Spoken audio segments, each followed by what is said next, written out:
Sukubus, sesosok iblis berwujud perempuan muda cantik yang suka menggoda laki-laki dalam mimpi untuk bisa berhubungan seksual dengannya. Tujuannya adalah untuk mengambil energi kehidupan dari si laki-laki dan terus bertahan hidup.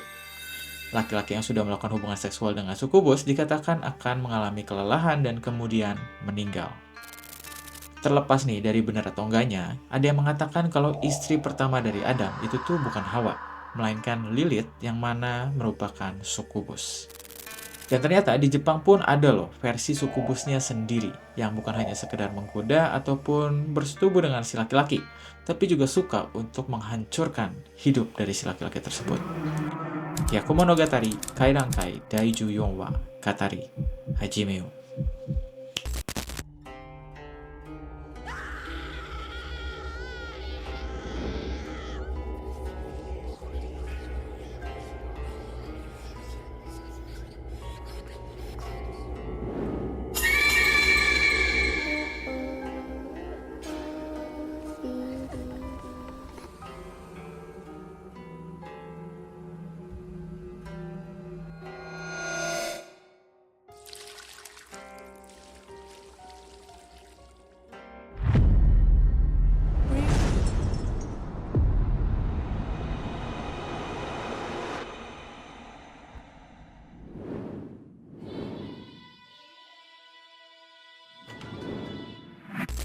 Hino Enma atau Flying Fate Demon atau kadang juga disebut sebagai Ensojo merupakan yokai perempuan jahat yang memiliki wujud sebagai sesosok perempuan muda yang sangat cantik. Tapi baik lagi kita diingetin untuk jangan sampai ketipu sama paras yang bagus atau wajah yang cantik. Karena sebaliknya, Hino Enma tuh sengaja menggunakan wujud dari perempuan muda cantik yang mana dia gunakan untuk menipu para laki-laki, menggodanya, kemudian menghancurkan hidupnya. Hino Enma dikatakan hidup di antara manusia. Mereka memiliki wujud manusia normal yang mana bisa masuk dan berkamuflase dengan baik di lingkungan manusia. Hino Enma biasa berkeliaran di kota ataupun jalan mencari calon korbannya yang mana laki-laki. Biasanya mereka akan menggoda laki-laki yang kesepian ataupun lemah dalam mengontrol hawa nafsunya, dan gak jarang mereka juga mengincar para pendeta kuil. Laki-laki yang sudah tergoda oleh Hino Enma dan sudah terikat dengan Hino Enma melalui ciuman ataupun hubungan seksual, secara cepat hidup si laki-laki tersebut akan hancur. Hino Enma yang memakan virility atau kejantanan dan nyawa dari si korbannya akan membuat korbannya melemah secara fisik dan membuatnya jatuh miskin. Mulai dari hancurnya karir ataupun bisnis, uang tabungan yang entah gimana terkuras habis untuk hal yang gak jelas, hingga akhirnya habis-habisan. Dalam kondisi lemah dan miskin tersebut, Hino Enma akan pergi begitu aja meninggalin si laki-laki tersebut untuk mencari calon korban berikutnya. Seperti yang kita tahu, sejarah Jepang tuh memiliki hubungan yang cukup erat dengan sejarah Cina. Begitupun dengan origin story dari Hino Enma ini. Pernah dengar nggak sih kalau misalnya ada cerita tentang kehancuran dari 3 dinasti besar di Cina? Nah, dikatakan kalau misalnya hancurnya 3 dinasti besar itu tuh disebabkan oleh perempuan. Moshi merupakan sosok yang dipercaya menjadi dalang dari kehancuran dinasti Xia. Dachi merupakan sosok yang dipercaya menjadi dalang dari kehancuran dinasti Shang. Dan Baozi merupakan sosok yang dipercaya menjadi dalang dari kehancuran dinasti Zhou Barat. Dalam ajaran Buddha sendiri, Hino Enma itu dijadikan semacam peringatan atas bahayanya seorang perempuan cantik. Terlebih untuk para pendeta Buddha, kalau sampai melakukan hubungan seksual dengan perempuan, dikatakan kalau pikirannya akan menjadi lebih duniawi dan akan membuatnya keluar dari jalur spiritualitas. Oleh karena itu, ada frase yang mengatakan, Bodhisattva on the outside, Yasa on the inside. Yang artinya, mau segimanapun cantiknya para seseorang perempuan, sifat aslinya di dalamnya tuh seberbahaya iblis. Sebelum diserang kaum feminis, ini konteksnya ngomongin Hino Enma ya, bukan perempuan secara umum. Jadi tolong ya dipahami perbedaan maksud dan konteksnya. Penamaan dari Hino Enma sendiri ini tuh cukup membingungkan, karena kalau dibandingin sama video-video yokai sebelumnya, ini tuh cukup berbeda.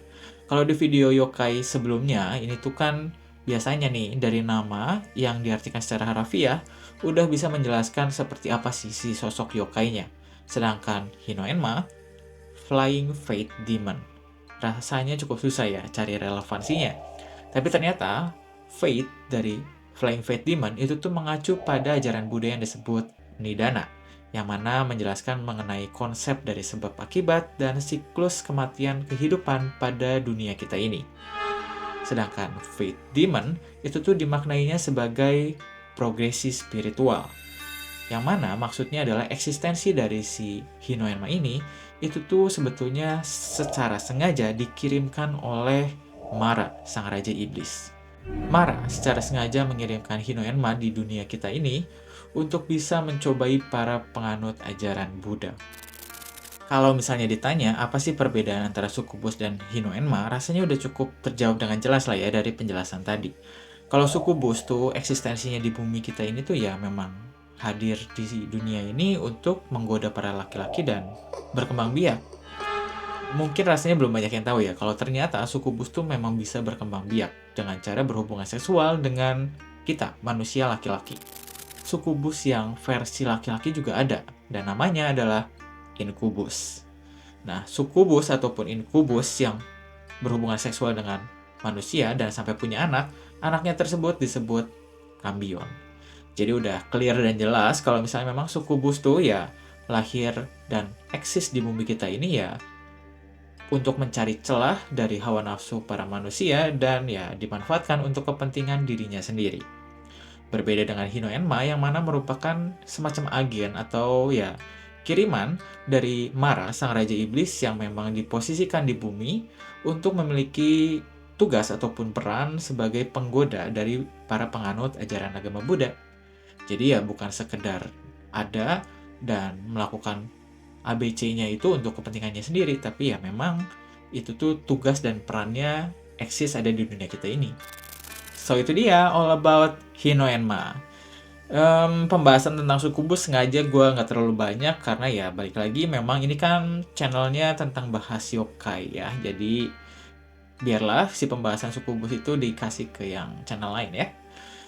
Lagi-lagi nih, untuk pembahasan di video kali ini pun kita dikasih pembelajaran untuk bisa lebih ngontrol diri.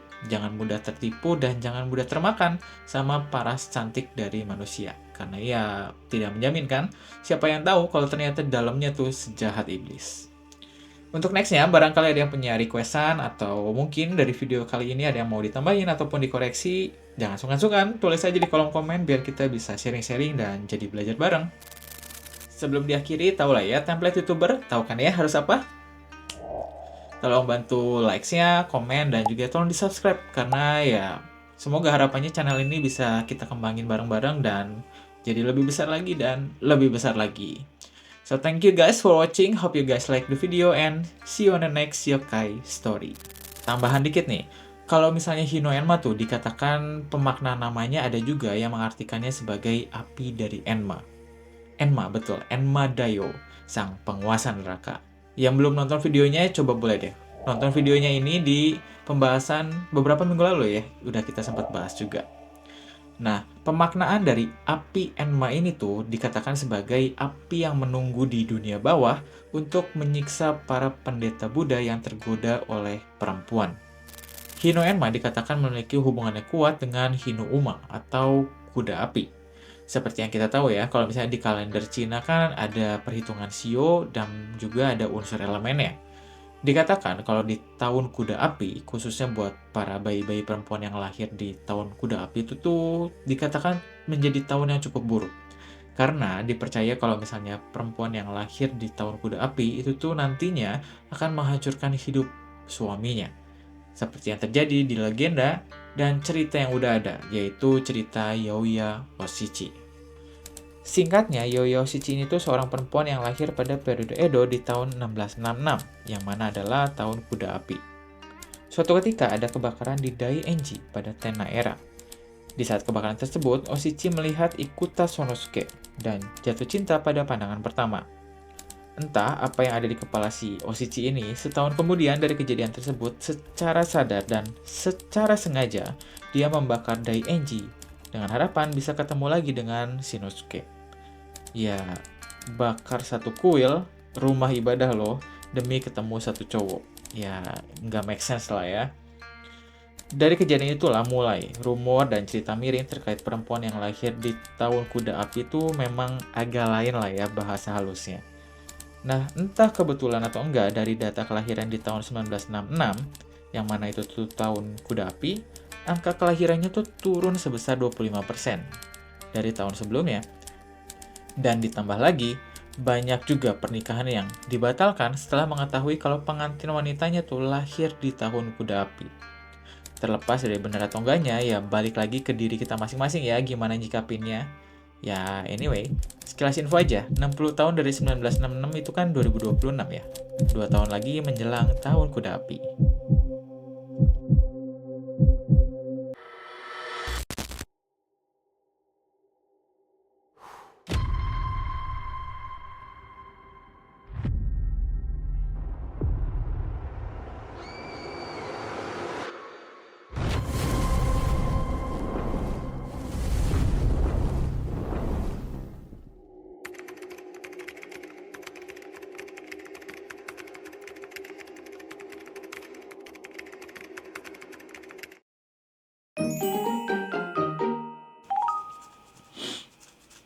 Ini nggak bisa kalau one take ya.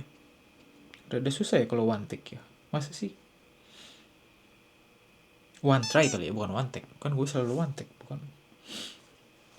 Kalau misalnya suku bus nih, sebetulnya tuh eksistensinya di dunia ini tuh ya entah untuk apa gitu. Kayaknya nggak boleh gitu deh ngomongnya, nanti bahaya, belok.